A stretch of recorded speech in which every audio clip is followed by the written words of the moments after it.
саналашта болуп келдим, сапарлашта болуп келдим. Ал кишини жакындан жакшы билем. Көп жылдары саясатта чогуу жүрдүм.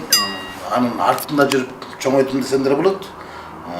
Анан ал кишинин азыркы күндө абакта жатканы бул Кыргызстанда акыйкаттын абакта жатканы катары кабыл алам.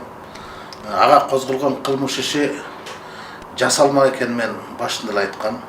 Бул менен эмес, Бириккен Улуттар Уюму деп айтып атат. Башка уюмдар деле, эл аралык уюмдар деп айтып атат. Бул тарых тактай турган эмес, бул такталган нерсе. Экинчиден, бул эми кыргыз саясатына, эгемендүү Кыргызстанда демократиянын өсүп өнүгүшүнө Өмүрбек Чиркешевичтен ашык Өмүрбек Чиркешевичтен башка да мынчалык салым кошпосо керек. Кыргызстанда демократия барбы десе, ошол Текебаевдин фамилиясы көбүрөөк айтылышы керек да. Бул чындык. Анан ал киши абактан жакын арада чыгыш керек деген сурооду көрүп атпайсыңбы? Токтоосуз эле чыгыш керек. Токтоосуз ал эми жасалма иш болгондон кийин соттордун бардыгы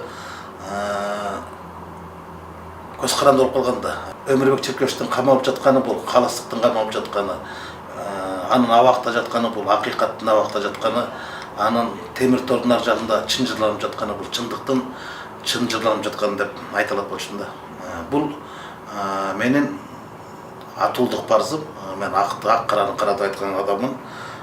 Өмүрбек Чиркешевич Кыргызстандагы көзгө басар көрүнүктүү саясий ишмерлердин бири экенин биз айтпасак деле тарых айтат, убакыт айтат. Тарыхты журмаласаң болот, бирок тарыхты бурмаласаң болбойт.